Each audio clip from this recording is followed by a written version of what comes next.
반갑습니다. 송재준입니다. 최근에 이제 민주당과 이재명 그리고 또 이화영 씨 같은 경우는 오마이뉴스가 단독 보도했던 녹취 파일 한 가지를 가지고 굉장히 지금 열과성을 내고 있는데요. 자기들이 주장하는 바에 따르면은 이 녹취 파일이야말로 이화영에 대한 검찰의 회유랑 협박이 있었다는, 김성태를 동원한 회유랑 협박이 있었다라는 걸 보여줄 수 있는 결정적인 어떤 증거다. 이렇게 지금 얘기하고 있습니다. 근데 이제 제가 앞선 영상들을 통해 가지고 그게 얼마나 개떡 같은 소리인지를 몇 차례에 걸쳐 가지고 강조를 드렸죠. 사실 이 얘기 같은 경우는 총선이 끝난 이후에도 나왔던 얘기예요. 그때 이제 그 총선 끝난 직후에 민주당 쪽에서 갑작스럽게 뭐 회덮밥이 됐니 무슨 뭐 연어회가 됐니 이런 것들을 동원해서 이화영을 회유했다라고 하는 뭐 그런 주장을 펼치지 않았습니까? 근데 이게 논리적으로 말이 안 된다라고 제가 말씀을 드렸던 게, 만약에 우리가 이화영을 검찰이 진짜로 회유랑 협박을 하겠다라고 하면 언제 회유랑 협박을 해야 되겠습니까? 이화영이 이재명에 대해서 불리한 진술을 하기 전에 회유랑 협박을 해야죠. 그렇게 회유랑 협박을 했기 때문에 이재명한테 불리하게 진술을 바꿨다. 요게 이제 논리적으로 설명이 되는 거 아닙니까? 근데 만약에 시기적으로 봤었을 때 이미 이화영이가 이재명에 대해 가지고 불리한 진술을 했어요. 그리고 난 다음에 회유랑 협박한다라는 게 이게 말이 됩니까? 말이 안 되잖아요. 무슨 뭐 그때는 회유랑 협박하는 게 아니라 이화영이 드디어 진실을 밝혔다라고 막 박수를 쳐줬으면 모르겠는데, 이미 회유랑 협박을 하기 전에 이재명에 대해 가지고 불리한 진술을 했으면은 그거랑 검찰의 회유랑 협박이랑은 아무 상관이 없었다라는 것이고 애당초 없었다라는 방증이 되는 거겠죠. 실제로 그래서 시기적으로 봤었을 때 검찰의 회유가 있었다라고 하는 게 7월 달입니다. 2023년도 7월 달이고요.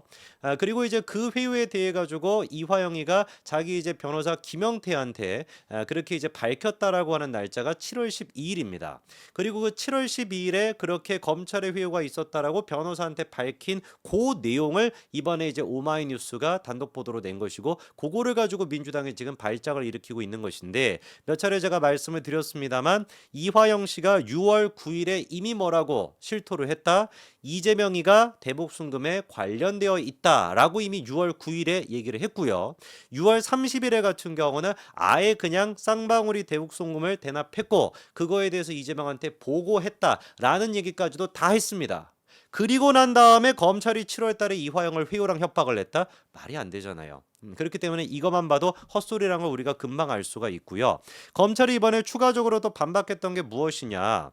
7월 달에 그런 식으로 이화영이가 자기 변호사한테 검찰의 회유랑 협박이 있었다라고 얘기한 게 신빙성이 없다. 왜냐면은 같은 해 8월 달, 한 달 정도 있고 난 뒤에 이화영이가 지인과 배우자를 접견해서 검찰의 회유랑 압박이 있었다라고 주장하고 있는 백정아 씨를 오히려 자제시켰다라고 얘기하는 게 지금 검찰의 설명이거든요. 이거는 팩트가 맞냐? 기사를 한번 좀 볼까요? 기사 하나 좀 띄워주시면은요. 실제로 지금 보시는 바처럼 8월 2일에 이화영 씨가 최측근한테 뭐라고 얘기를 합니까? 내 처가 무슨 검찰하고 딜한 것처럼 내가 그렇게 딜했다라는 것처럼 얘기하고 다니는데 자중하라고 해라. 혼자 광화에서 저러고 다니면 어떡하냐?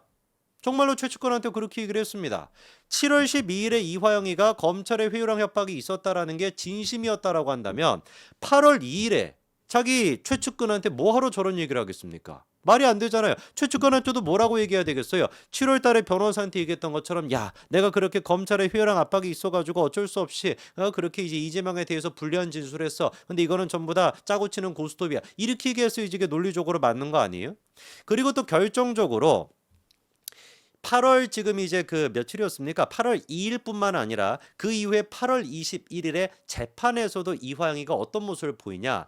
7월 달에 정말로 이화영이가 변호사한테 했던 얘기처럼 검찰의 회유랑 압박으로 가짜 진술했다라고 한다면 8월 22일에 재판장 앞에서 뭐라고 얘기하면 되겠어요? 똑같이 얘기하면 되겠죠. 내가 검찰의 회유랑 압박으로 김성태 협박으로 인해 가지고 이재명에 대해서 거짓 진술했습니다, 판사님. 이렇게 8월 21일에 얘기했으면 될 것인데, 다음 기사 띄워주시면은 실제로 이화영이는 8월 21일에 어떤 모습을 보였습니까? 그렇게 얘기하기는커녕 오히려 이재명 민주당 쪽에서 백정아 씨가 붙여줬던 그 변호사에 대해 가지고 반대 의견을 냈던 게 이화영입니다. 그 변호사가 하려고 했던 게 뭐였어요? 기피 신청서, 증거 의견서 이런 것들을 이제 제출하려고 했었는데, 야, 그거 나랑 상의된지 않은 거니까 이거 철회해 달라라고 얘기했던 게 이화영입니다. 이거 두 가지만 보더라도 우리가 명백하게 다 정리가 되는 거 아니겠어요? 7월 12일인 거 개풀이고 그냥 뭐 개풀 뜯어먹는 소리인 것이고 그냥 이화영이는 분명히 뭐다? 왜 나중에 가서 입장을 바꾸게 된 것이다? 이 부인이 백정아 씨가 사랑과 전쟁 2편이나 찍고 뭐 더 이상 이제 가족으로서 해줄 수 없어요. 당신이 이제 사실상 남이에요. 막 이 난리를 치고 앉아 있고 민주당 쪽에서도 조직적으로 회유랑 압박을 하니 오히려 백정아랑 민주당이 회유랑 압박을 해서 이화영 씨가 입장을 바꾼 것이다. 이렇게 보는 것이 훨씬 더 논리적인 얘기겠죠. 자, 저희가 이제 또 추가적으로 이번에 이제 그 민주당 쪽에서 주목하고 있는 이 녹취록 오마이뉴스가 공개한 녹취록을 보니까 굉장히 좀 의미심장한 얘기가 있더라고요. 어떤 얘기가 있는지를 저희가 좀 봐야 될 것 같은데 다음 기사 하나 좀 띄워주시면은 이것도 참 기가 막힌 게 뭐냐면은 이화영 씨가 이렇게 얘기했다고 해요. 걔네들이 뭐 김성태 진술과 주변의 진술을 다 맞춰 가지고 3인 성호도 그런 3인 성호가 없지요. 뭐 산 이렇게 말을 더듬습니까? 이화영 씨가 3인 성호를 만들어 가지고 다 만들어 놨어요. 거기서 요게 지금 3인 성호를 만들어 놨다. 요게 지금 이제 이화영이 얘기하고 있는 검찰이 술판을 벌였다라고 하는 근거예요.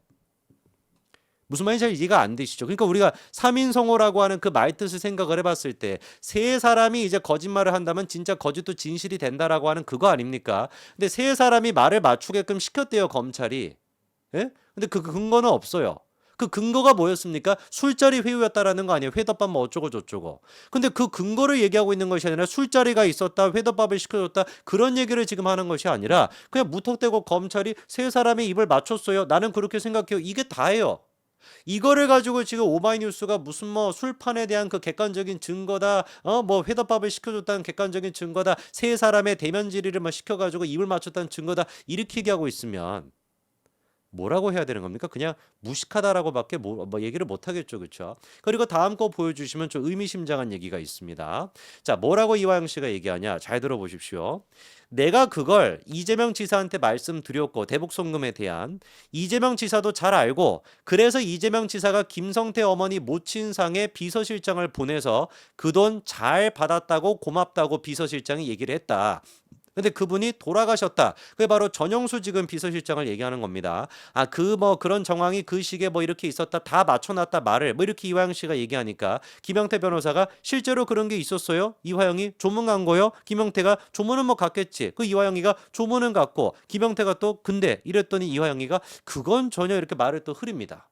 그럼 여기서 말하는 이화영이가 그건 전혀 아마 가로치고 사실이 아니다라고 얘기하려고 했던 것 같은데 아니 근데 이거는 변호사랑 자기가 1대1로 접견하는데 왜 말을 흐리죠? 변호사랑 1대1로 지금 얘기하는데 왜 이렇게 눈치를 봅니까? 이것도 좀 납득이 잘 안 되고 그냥 명백하게 그런 일이 없었어요. 그런 거는 개구라였습니다. 라고 얘기하면 될 것인데 그렇게 얘기하지 않고 애매모호하게 얘기를 하죠. 그렇죠? 그래서 아무래도 그건 전혀라고 하는 이 말 자체가 이화영 씨가 하고 싶었던 얘기는 뭐 쌍방울이 대북 송금 같은 거를 해줬다. 그런 보고를 이재명이가 받아가지고 그거에 대한 감사 표시로 김성태 어머니한테 모친상을 비서실장을 보냈다. 전영수 씨를 보냈다. 이거는 사실이 아니야. 뭐 이런 얘기를 하고 싶었던 것 같아요. 근데 여기서 의미 있는 게 무엇이냐? 원래 이재명 같은 경우는 김성태에 대해서 했던 얘기가 뭐냐? 김성태 얼굴도 모른다라는 거였습니다. 누군지도 모른다라는 거였어요. 자기 이제 그 유튜브 방송에서 뭐라고 구체적으로 얘기했냐? 도대체 저는 김성태라는 분 얼굴도 본 적이 없다. 이게 이제 그 박찬대 화법이죠. 박찬대에도 백정아에 대해서 뭐라고 얘기했습니까? 얼굴도 본 적이 없다 그랬어요. 근데 보니까 진짜 얼굴은 본 적이 없더라고. 통화는 한 적이 있었잖아요. 개미친 인간날 아닙니까? 이재명도 똑같이 그러니까 수준이 똑같은 거예요. 이재명도 김성태한테 통화는 한 적이 있지 않습니까? 그래 놓고서는 뭐라고 하는 거예요? 얼굴도 본 적이 없다. 우리 같은 정상적인 사람들은 나 그 사람 얼굴도 본 적이 없어. 이게 무슨 말이에요? 진짜 글자 그대로 얼굴을 안 봤다는 뜻입니까? 모르는 사람이라는 뜻인 거잖아요. 근데 이재명도 그렇고 박찬재도 그렇고 하는 말에 이 수준이 어떤 겁니까? 얼굴도 본 적이 없어. 얼굴만 안 봤다는 소리예요. 진짜로 통화까지 해놓고. 이렇게 개구라를 칩니다. 그리고 또 KBS 9시 뉴스까지 나가가지고 누군가가 술을 먹다가 김씨 전화를 바꿔줬다는 얘기가 있는데 기억이 나진 않는다. 누가 바꿔줬다라는 것도 그런 얘기가 있기는 있고 그런 것도 얼핏 기억이 나지만 통화했는지는 기억이 안 난대. 누가 바꿔줬다라는 건 기억이 나지만 통화를 했는지는 기억이 안 나요.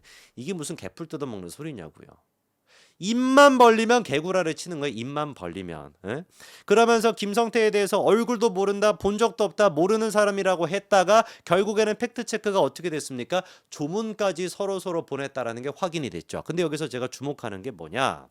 조문을 갔다라는 게 확인이 됐던 게 쌍방울 측의 관계자가 재판에 가가지고 뭐라고 증언했었냐면은요.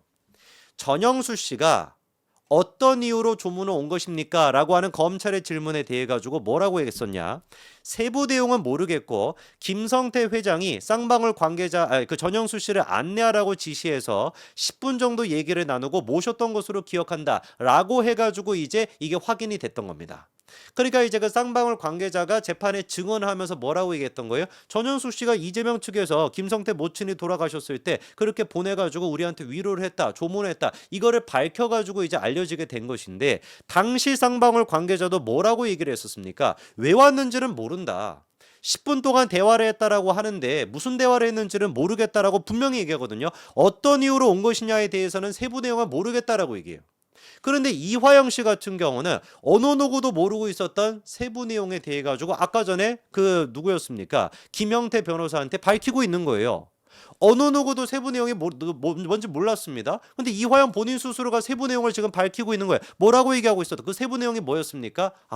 왜 도대체 전영수 씨가 그 같다라는 거예요. 이화영이가 대북송금을 대신 해주고 그거에 대해서 이재명한테 보고를 했기 때문에 그거에 대한 보답으로 전영수 씨를 보냈다.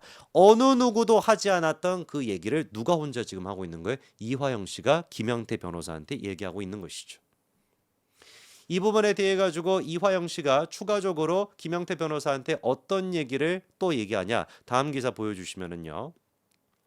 참 진짜 소름 끼치는 내용인데 돌아가셨으니까 걔네들 말 다 말 만들어낸 거고 이게 무슨 말인지 아시겠어요? 이게 지금 논리적으로 앞뒤가 이게 맞는지 한번 잘 들어보시기 바랍니다.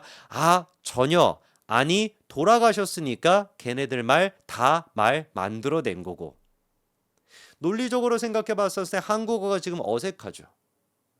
이게 지금 여러 가지 얘기가 한꺼번에 이게 뭐 편집을 한 게 아닙니다. 이화영 씨가 했던 얘기 고지고대로 지금 녹취가 되어 있는 것인데 이게 하고 있는 얘기가 뭐겠어요? 근본적으로 걔네들 말 다 만들어낸 거다. 이거는 검찰이 하는 얘기가 다 개구라다라는 얘기 아니겠습니까? 근데 그 바로 앞에 얘기가 뭐였습니까? 이러이러한 진실이 있었는데 이러이러한 게 진실인데 검찰이 거짓말하고 있어. 이게 아니에요.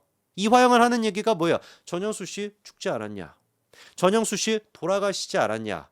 전영수 씨 돌아가셨으니까 검찰들이 말 다 만들어낸 거다 이렇게 얘기하고 있는 겁니다. 저는 오히려 거꾸로 생각해 봤었을 때 전영수 씨가 돌아가셨기 때문에 아무 얘기나 하고 아무 구라나 치고 있는 사람은 누구다? 이화영과 이재명이다라고 봅니다. 왜? 전영수 씨 본인 스스로가 유서를 뭐라고 남겨놨습니까? 이재명 대표님 본인의 책임 뭔지 알고 계시죠? 이제 그만 대표직 내려놓으십시오. 전현수 씨가 검찰 조사에 대해서 검찰에 대해 가지고 한마디라도 했습니까? 아니요.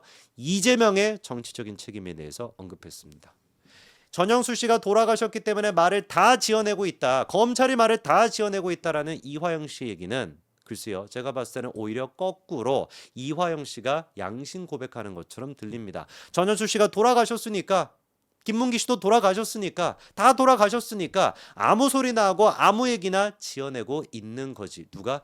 이재명이가. 이 얘기를 이화영 씨가 실제로 하고 싶었던 게 아닐까 싶네요. 언제까지 이화영 씨가 이재명을 저렇게 쉴드 칠지는 모르겠습니다만 지금까지도 이재명이가 대통령이 될 수 있다라고 하는 헛된 망상에 빠져 계시는 것 같은데 그날은 오지 않습니다. 지금이라도 진실을 밝히시고 감형받는 게 그게 이화영 씨한테 도움이 될 겁니다. 여기까지 말씀드리겠습니다. 감사합니다.